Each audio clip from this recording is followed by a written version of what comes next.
Hi guys, welcome back to my channel and welcome back to my work-life balance series.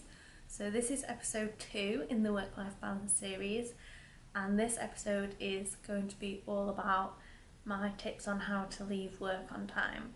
So I know this may not resonate with all of you because for some people that may just not be possible, but for others you may have a bit more flexibility and you may be able to use some of these tips to try and get out of work at a reasonable time. So the first tip is to learn how to say no. So I know a lot of us, especially in busy work environments, especially maybe if you're new or you're trying to get promoted or make a good impression, you may have a tendency to just say yes to work without really weighing up whether you actually have the time or capacity to do that work. So I think it's really important to kind of learn how to say no. Obviously, if you do need to say no to work, then you need to justify why you're saying no, and letting people know that you have a high workload already and that you physically don't have the time to do any other work. And if you did pick up that other work, it would mean you had to stay late and work outside of working hours. I know this might not always be possible, but I think especially if you're not working in like a crisis response type situation and it's just kind of been business as usual, then you should have the sort of possibility to say no to work. So another tip is to find a mentor, someone within your organisation who is perhaps at the kind of same level as you or more senior, who has really good work-life balance. You don't want to end up with a mentor who frequently works till 10 p.m. at night and starts at 9 o'clock in the morning. So I think having someone who has good work-life balance already and who could give you some tips on how they've achieved that, what kind of steps they implement within the day, etc., to have that really good work-life balance. And also, if for example you have children, then might be a good idea to have a mentor who also has children, and then you kind of can figure out how they have that balance between their home life and work life and how they kind of make that work. Another tip is to set boundaries. So if you're frequently replying to emails really late at night or answering calls, etc., really late at night after you've actually left the office and finished work, then people will just expect that from you all the time. So it's really important that you set those boundaries and that you don't just let people think they can contact you whenever.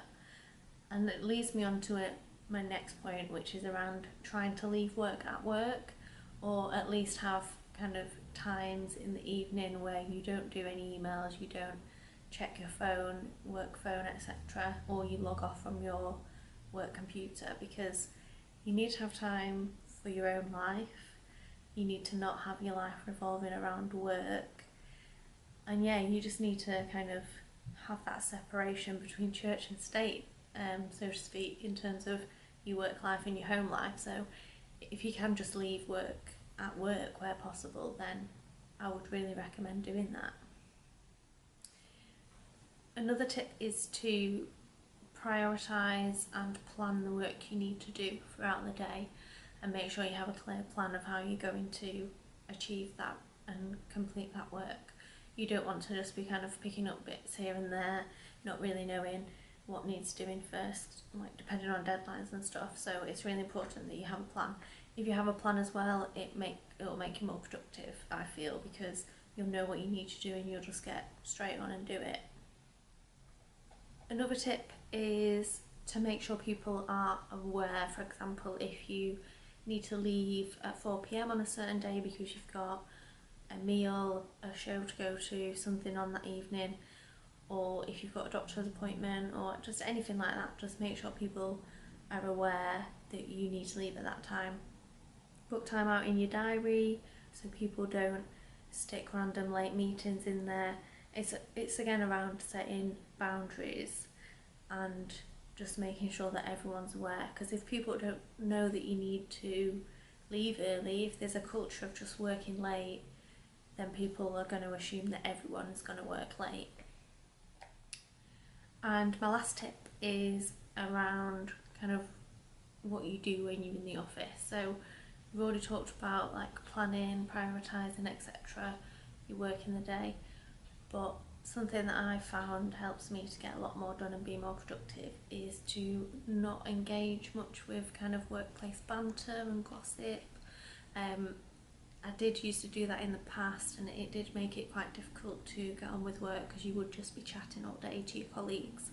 So I think it's really important that you try and have that separation with, I mean, obviously you want to have a good time at work, you're going to be there a lot for most of your life, so you do want to kind of build and nurture those friendships with people, but at the same time you don't want to get sucked into spending most of your day chatting, gossiping, having a laugh, because at the end of the day you are there to do a job and you're paid to do a job. So yeah, you need to kind of try and not get sucked into that, and you'll have a lot more time to actually do work, and then you won't have to stay late. So yeah, I hope that was useful, and thank you for watching. So the third episode in this series will be out next week, and if you don't want to miss the videos, please make sure you subscribe. I've added them all to a little playlist, so as I upload them, I will add them to that playlist, and then you can kind of watch them again and again if you need to for the tips. So yeah, if you like this video, please give it a thumbs up and leave me a comment. And yeah, thanks for watching, and I will see you in the next video. Bye!